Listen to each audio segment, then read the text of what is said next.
दुनिया में जितने भी व्यक्ति मौजूद है उन सब से अलग सोच रखो, क्योंकि तुम्हारे जैसा इस दुनिया में दूसरा कोई नहीं। ऐसा गौतम बुद्ध ने अपने शिष्य को क्यों कहा था, इसे हम आज के इस वीडियो में एक कहानी के माध्यम से जानेंगे। तो चलिए आज की कहानी की शुरुआत करते हैं। एक व्यक्ति गौतम बुद्ध के पास गया और बोला, बुद्ध, मैं अक्सर लोगों को यह कहते हुए सुनता हूं कि हम जो सोचते हैं वही बन जाते हैं। इसलिए मैं आपसे जानना चाहता हूं कि हमारा जीवन हमारे विचारों से कैसे जुड़ा है और हमारे विचार हमारे जीवन को किस हद तक प्रभावित करते हैं। बुद्ध ने कहा है कि यह सत्य है कि मनुष्य जो सोचता है वही बन जाता है। कोई भी विचार जिसे हम लंबे समय तक अपने मन में रखते हैं और उसके बारे में बार बार सोचते रहते हैं, हम वैसे ही बन जाते हैं। लोग उन्हीं के साथ अपना निर्माण करते हैं। विचार जिसके बारे में वह लगातार बनता रहता है। व्यक्ति का चरित्र उसके विचारों से भी बनता है। यदि विचार अच्छे हैं तो चरित्र भी शुद्ध होगा, और यदि विचार ही प्रदर्शित हैं तो चरित्र भी बुरा होगा। अगर आप ध्यान से देखेंगे तो पाएंगे कि आपके जीवन का हर पहलू आपके किसी न किसी पहलू से जुड़ा है। आप आज जो भी हैं अपने विचारों की वजह से हैं। आपके विचार अच्छे या बुरे किसी न किसी तरह से आपके जीवन को अच्छा या बुरा बना रहे हैं। हम जैसा सोचते हैं वैसा ही हमारा चरित्र बन जाता है। जिस प्रकार स्वस्थ बीज के बिना कोई वृक्ष विकसित नहीं हो सकता, उसी प्रकार अच्छे विचारों और अच्छे चरित्र के बिना कोई भी मनुष्य सफल नहीं हो सकता। और यदि उसके विचार नकारात्मक हैं तो वह अपने जीवन को गलत दिशा में मोड़ देगा। उसी प्रकार हमारे जीवन में अपने विचारों और कर्मों के माध्यम से कई बीज बोएं, और उस बीज का फल या तो हमें दुख दे सकता है या खुशी। यदि हमने सकारात्मक विचारों के बीज बोए तो हमें सफलता और खुशी मिलेगी, लेकिन यदि बोए गए बीज नकारात्मक विचारों के हैं तो सफलता और दुख साथ साथ चलेंगे। जिन लोगों को आप सफल और महान मानते हैं वे यहाँ ऐसे ही नहीं पहुंच गए। उन्होंने अपने विचारों पर नियंत्रण रखकर अपना चरित्र ऐसा बनाया कि और इसी चरित्र के बल पर उन्होंने महानता की ऊंचाइयों को छुआ। तो मूल रूप से आपके अंदर जो विचार हैं, यदि आपके मन में दूसरों के प्रति क्रोध, ईर्ष्या, घृणा है तो आप बाहर भी वैसे ही होंगे, तो आपको बाहर भी वही मिलेगा। तुम्हें ऐसे लोग मिलेंगे जो तुम्हारे साथ वैसा ही करेंगे। यदि तुम्हारे पास प्रेम, शांति, करुणा है तो तुम वैसे ही बन जाओगे और आप बाहर भी वैसा ही पाएंगे। और जो ऐसे विचार रखता है उसे सम्मान और प्यार दोनों मिलता है। वस्तुतः मनुष्य अपने जीवन का निर्माता स्वयं है। वह इसे बना या बिगाड़ सकता है। मनुष्य अपने चरित्र का निर्माण अपने कार्यों और विचारों से करता है, अपना समुदाय बनाता है, अपनी किस्मत खुद बनाता है। व्यक्ति ने कहा, लेकिन बुद्ध, मैं अपने विचारों से खुद को कैसे सुधार सकता हूं? बुद्ध ने कहा था कि अगर तुम खुद को सुधारना चाहते हो तो सबसे पहले अपने विचारों पर ध्यान देना शुरू करो। तुम्हें यह देखना होगा कि तुम दिन भर क्या सोच रहे हो। क्या तुम दिन भर मन में बुराई और लोगों के प्रति नफरत पाल रहे हो? आपको बस इस बात पर ध्यान देना है कि आप अच्छाई की ओर जा रहे हैं या बुराई की ओर। जब आप अच्छे से समझ जाएंगे कि आपके दिमाग में अच्छे विचार चलते हैं या बुरे, तभी आप अपने सोचने के तरीके में बड़ा सकारात्मक बदलाव कर पाएंगे। आपके अंदर कभी न खत्म होने वाला खजाना है।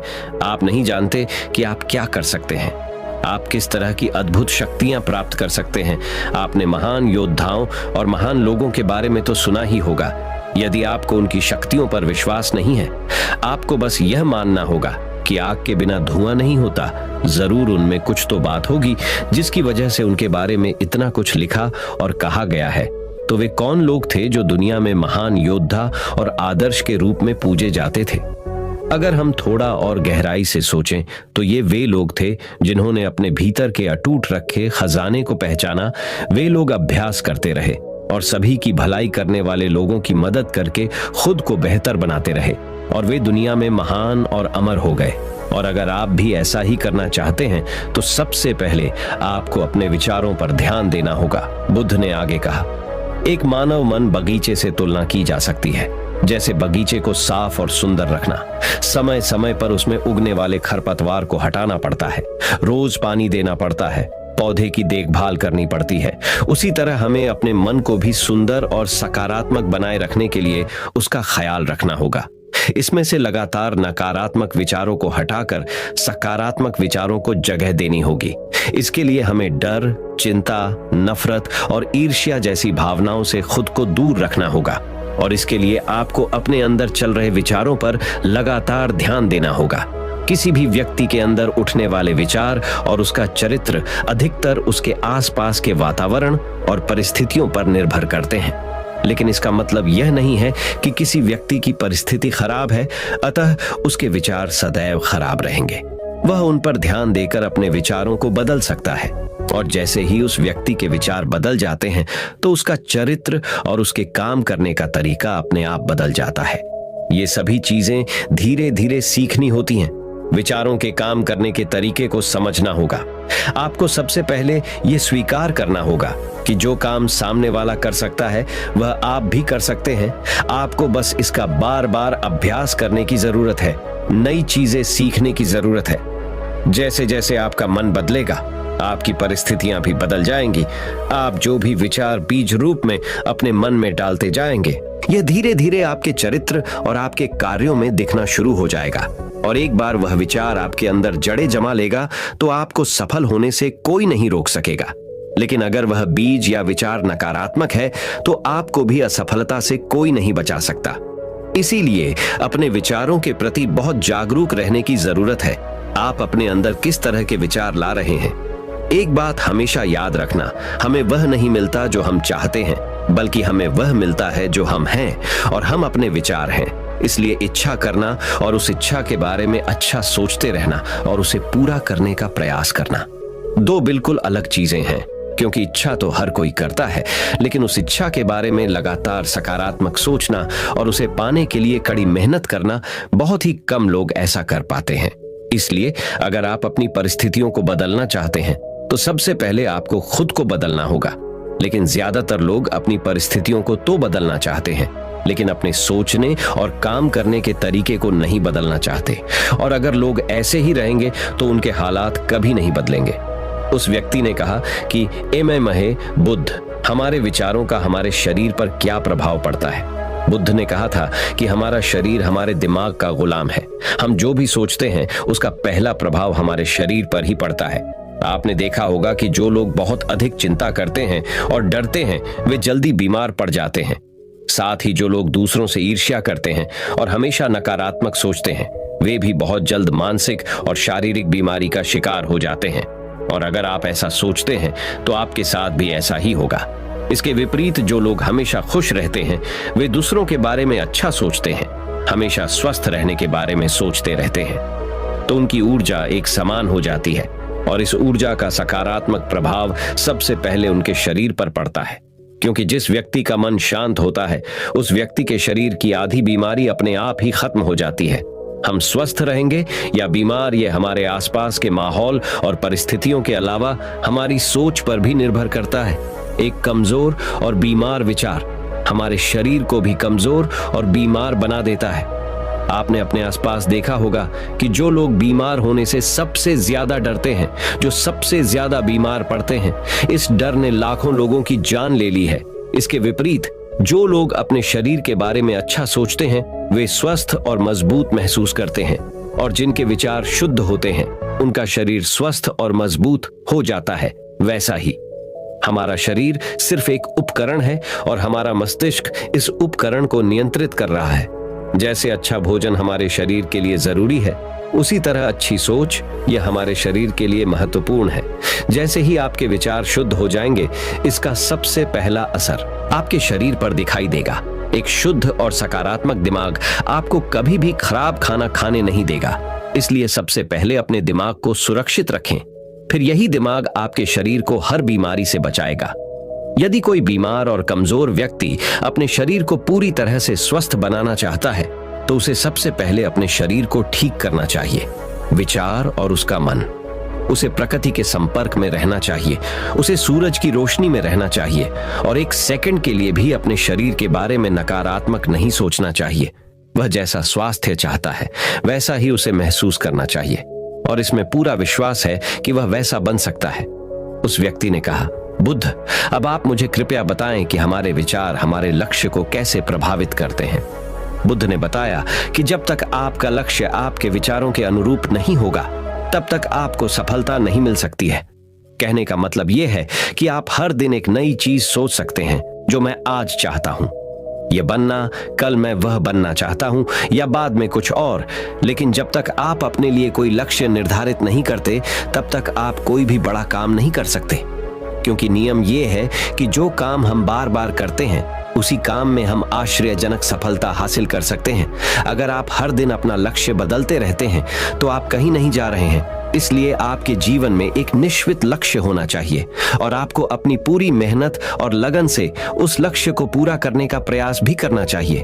और इसके लिए आपको अपने सभी विचारों को अपने लक्ष्य पर केंद्रित करना होगा, अन्यथा आपके विचार बिखरे रहेंगे और हो सकता है कि एक बार आप असफल हो जाएं या आपको शुरुआत में कोई सफलता न मिले, तो दूसरों को देखकर आपके मन में यह ख्याल आने लगा कि यह काम तो आसान है। जब वह इस काम में सफल हो सकता है, तो मैं भी सफल होकर अच्छा पैसा और नाम कमा सकता हूं। और यह भी संभव है कि इस काम में असफल होकर भी तुम दूसरी तरफ भागो और ऐसा करते समय आप कई काम करते हैं, लेकिन हो सकता है कि आप किसी एक चीज में सफल न हो पाएं। इसलिए आपको पहले एक चीज तय करनी होगी, तभी आपके विचार एक काम पर फोकस कर पाएंगे। अब आपका वह लक्ष्य कुछ भी हो सकता है, चाहे मन की शांति पाना हो या अमीर बनना हो। लेकिन याद रखें, लक्ष्य वही है जो आपके विचारों को एक दिशा में केंद्रित रख सके। यदि आप बार बार अपने लक्ष्य हासिल करने में असफल हो रहे हैं, तो इसका मतलब यह नहीं है कि आप इसे हासिल नहीं कर सकते, बल्कि इसका मतलब है कि आपके पास अपने लक्ष्य को हासिल करने का तरीका गलत है। इसलिए आपको अपना लक्ष्य नहीं बदलना है, बल्कि अपनी सोच और अपने काम करने का तरीका बदलना है। अगर आप ऐसा करेंगे, तो आप धीरे धीरे सीख जाएंगे और अपने लक्ष्य तक पहुंच जाएंगे। अपनी असफलताओं से कभी मत डरो। अगर आप कुछ बड़ा हासिल करना चाहते हैं, तो आपको अंदर से बहुत मजबूत होना होगा, क्योंकि चाहे आप कुछ भी करें, लोग अक्सर आपको अपनी बातों से कमजोर और हताश करने की कोशिश करेंगे। इसलिए अगर आप डरेंगे, तो आप अपने किसी भी लक्ष्य में सफलता हासिल नहीं कर पाएंगे, क्योंकि डर आपकी सभी आशाओं को नष्ट कर देता है और आपके सभी विचार केवल आपके डर तक ही सीमित रह जाएंगे। और डर डर कर आप अंततः खुद को शारीरिक और मानसिक रूप से बीमार बना लेते हैं। तब आपको समझ आएगा कि आपने अपने झूठे डर के एहसास में कितनी बड़ी गलती कर दी है, और फिर आपके लिए खुद को उस स्थिति से बाहर निकालना बहुत मुश्किल हो जाएगा। इसलिए सबसे पहले एक लक्ष्य बनाएं, ताकि आपके विचार उस पर केंद्रित हो सके। उसके बाद अगर आप बार बार असफल होते हैं, तो भी घबराएं नहीं, क्योंकि यह लक्ष्य हासिल करने का ही एक हिस्सा है। और पूरा विश्वास रखें कि आप जरूर सफल होंगे और एक दिन तुम भी हो जाओगे, उस व्यक्ति ने कहा। बुद्ध, विचारों और मन की शांति के बीच क्या संबंध है? बुद्धा ने बताया कि मन की शांति एक ऐसा खजाना है जिसे दुनिया के 1% लोग भी हासिल नहीं कर सकते, और जिसने ये खजाना हासिल कर लिया है, वह दुनिया के सबसे भाग्यशाली व्यक्ति हैं। वह भीड़ में अलग दिखता है। यह कहना उतना आसान नहीं है जितना लगता है। मन की शांति केवल लंबे समय तक आत्मनियंत्रण के माध्यम से ही प्राप्त की जा सकती है। जब कोई व्यक्ति खुद को समझता है और दुनिया प्यार और प्यार के बीच के अंतर को समझती है, उसके अंदर नफरत, डर और ईर्ष्या जैसी भावनाएं खत्म हो जाती हैं। तब एक दिन व्यक्ति को मन की सच्ची शांति मिल सकती है, और यही हर इंसान का अंतिम लक्ष्य भी है। एक शांत व्यक्ति सबसे खराब परिस्थितियों में भी खुद को नियंत्रित कर सकता है। एक शांत व्यक्ति के पास जितनी मानसिक शक्ति होती है, उतनी किसी और के पास नहीं होती। शांत व्यक्ति का अर्थ है वह व्यक्ति जिसका मन पूर्णतः शांत हो, क्योंकि जैसे ही आपका मन शांत हो जाता है, आपके सभी विचार शांत हो जाएंगे, और तब आपको महसूस होगा कि सचमुच आपका दिमाग कितना शक्तिशाली है। जैसे ही आपको मानसिक शांति मिलेगी, आप महसूस करेंगे कि आपकी मानसिक शक्ति इतनी बढ़ गई है कि आपके लिए सब कुछ आसान हो गया है। आप जहां भी हों, आपकी परिस्थितियां जो भी हों, आप खुद को स्वीकार करना शुरू कर देंगे। आप हमेशा खुश रहेंगे। और अगर आप यह मुकाम हासिल करना चाहते हैं, तो इसकी शुरुआत आपको अपने विचारों से करनी होगी। अपने विचारों पर नियंत्रण और अपने विचारों पर यह नियंत्रण आप केवल और केवल ध्यान के माध्यम से ही प्राप्त कर सकते हैं। इतना कहकर बुद्ध चुप हो गए और ध्यान करने लगे, और वह व्यक्ति भी उनको प्रणाम करके चला गया। तो दोस्तों, उम्मीद करता हूं आपको इस कहानी से एक अच्छी सीख मिली होगी। तो दोस्तों, चलिए जानते हैं अब गौतम बुद्ध के अनुसार मन को शांत करने के लिए कौन सी 4 आदतें आपको छोड़नी पड़ेगी। तो चलिए शुरू करते हैं अगली कहानी। मन में उठ रहे सवालों को कैसे शांत करें, बेचैनी को कैसे शांत करें। इस कहानी में आपको 4 ऐसी आदतों के बारे में बताने वाला हूं, जिसे आप अपने जीवन में अपनाकर एक अच्छी जिंदगी जी सकते हैं और अच्छे कामों में अपना जीवन व्यतीत कर सकते हैं। अगर आप इस कहानी को शुरू से लेकर अंत तक पढ़ते हैं तो यहाँ पर बताई गई यह 4 आदतें आपकी पूरी जिंदगी को बदल सकती हैं, जो कि है, अगर आप इन 4 आदतों को अपने जीवन में अपना लेते हैं तो फिर आप अपने जीवन को एक खुशहाल जिंदगी में बदल देंगे और फिर आपका मन कभी भी बेचैन नहीं होगा, ना ही उदास रहेगा और ना ही बेफिजूल के कर्मों में व्यस्त रहेगा। ये 4 आदतें छोड़ दो, मन हमेशा शांत रहेगा। एक बार किसी राज्य का राजकुमार महात्मा बुद्ध के पास आता है और वह महात्मा बुद्ध से कहता है, आप हमेशा कहते रहते हैं कि ध्यान करो, लेकिन मेरे लिए ध्यान करना तो दूर की बात है। मैं कुछ समय के लिए अपनी आंखें बंद करके शांति से भी नहीं बैठ पाता हूं। मेरा मन इतना बेचैन है कि यह हर समय कुछ ना कुछ सोचता रहता है। मैं जब भी ध्यान करने बैठता हूं तो मेरे अंदर विचारों का तूफान आने लगता है, लोगों के बारे में सोचकर, अपने जीवन की बीती घटनाओं के बारे में और अपने भविष्य के बारे में, और ऐसी ही ना जाने कितने सारे अजीबोगरीब विचार लगातार मेरे मन में आते रहते हैं। मैं इन्हें रोकने की बहुत कोशिश करता हूं, लेकिन जब मैं इन्हें रोकने में असफल हो जाता हूं तो मैं ध्यान को तोड़कर बैठ जाता हूं। इतनी बातें कहने के बाद वह महात्मा बुद्ध की ओर देखता है और कहता है, बुद्ध, आप मेरी इस समस्या का कोई समाधान बताएं। बुद्ध ने कहा, मैं क्या समाधान बता सकता हूं? सोचो, तुम्हारा ही मन है, लेकिन यह तुम्हें कुछ देर तक आंख बंद करके बैठने भी नहीं देता है। कितना आजाद कर रखा है तुमने इसे। राजकुमार ने कहा, बुद्ध, मैंने बहुत सोचा, लेकिन मुझे अपनी इस समस्या का कोई समाधान समझ नहीं मिला, इसलिए मैं आपकी शरण में आया हूं। अब आप ही कोई रास्ता दिखाएं। बुद्ध ने कुछ देर तक राजकुमार के चेहरे की तरफ बड़े ध्यान से देखा और फिर कहा, ठीक है, तुम ये 4 आदतें छोड़ दो और फिर तुम्हारा मन लगने लगेगा। राजकुमार पूरे ध्यान लगाकर बुद्ध की बातें सुनने लगा। बुद्ध ने कहा, पहली आदत, दूसरों के मन को पढ़ना छोड़ दो। तुम और तुम्हारे जैसे ज्यादातर लोग यही गलती कर रहे हैं कि वो दूसरों की मन की बातों को पढ़ने का प्रयास कर रहे हैं कि अच्छा, सामने वाला मेरे बारे में ऐसा सोच रहा है, और यही एक आदत तुम्हें सबसे ज्यादा बेचैन और परेशान कर रही है। ज्यादातर उत्सवों पर लोग दूसरों के मन की बातों को गलत और नकारात्मक तरीके से ही पढ़ते हैं, जैसे कि लोग अवसर सोचते हैं कि दूसरे लोग उनकी तरक्की से जलते हैं, उसे नीचा दिखाना चाहते हैं, उसे पसंद नहीं करते, उसकी मदद नहीं करना चाहते, और ऐसी ही ना जाने कितनी सारी नकारात्मक बातें ये लोग दूसरों के प्रति अपने अंदर बैठा लेते हैं। फिर उनके बारे में ही सोचते रहते हैं, उनसे बदला लेने के तरीके सोचते रहते हैं, उन्हें नीचा दिखाने के मौके ढूंढते रहते हैं, और दूसरों के प्रति यही नकारात्मक सोच इन्हें दुखी करती है। और फिर ये लोग बेचैनी महसूस करते हैं, इसलिए दूसरे लोग क्या सोच रहे हैं इसका अनुमान लगाना बंद करो।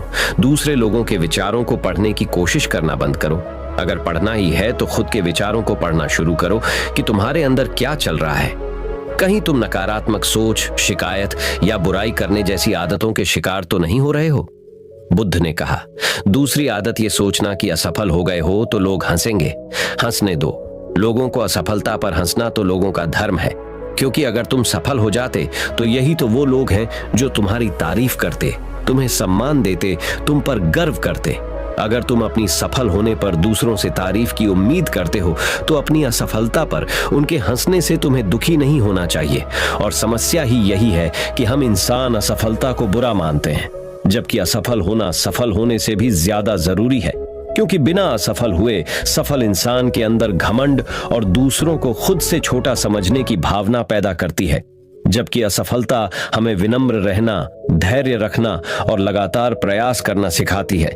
इसलिए असफलता को बुरा मत समझो, और अगर तुम्हारे काम में असफल होने की संभावना नहीं है तो इसका अर्थ है कि तुमने अपना लक्ष्य अपनी क्षमताओं से छोटा बनाया है। और अगर लोग तुम पर हंस नहीं रहे, तुम्हें ताने नहीं मार रहे हैं, तुम्हारी बुराई नहीं कर रहे हैं, तो तुम अंदर से मरे हुए, तुम अपने मानसिक सीमाओं से बाहर जाकर कुछ नया करने का प्रयास नहीं कर रहे हो, क्योंकि असफल भी वही होता है जो कुछ नया करने का प्रयास करता है। और एक बात हमेशा याद रखना, अगर तुम्हारे अंदर असफल होने का साहस नहीं है तो तुम कभी भी बड़ा लक्ष्य हासिल नहीं कर सकते जो तुम करना चाहते हो। इसलिए असफल होने और लोगों के हंसने से डरना बंद कर दो। बुद्ध ने आगे कहा, तीसरी आदत, समय को काटना छोड़ दो। लोगों को लगता है कि वो समय को काट रहे हैं, लेकिन असल में समय हर बार उन्हें काट रहा है। लोगों के द्वारा समय को व्यर्थ के कामों में बर्बाद करने का केवल एक ही कारण है, और वह ये है कि उन्हें लगता है कि उनके पास बहुत समय है, जबकि सच्चाई ये नहीं है, क्योंकि उनसे पहले वाले लोगों को भी यही लगता था कि उनके पास बहुत समय है। लेकिन उन्हें पता नहीं चल पाया कि कब समय बीत गया और उनका बुलावा आ गया। और जब तक उन्हें अपनी गलती का एहसास हुआ तब तक समय उनके हाथ से निकल चुका था। बस पश्चाताप रह गया था कि सारा जीवन व्यर्थ के कामों में बर्बाद कर दिया। और फिर वो चले गए इस दुनिया से बिना खुद को जाने, बिना इस जीवन की सच्चाई को समझे।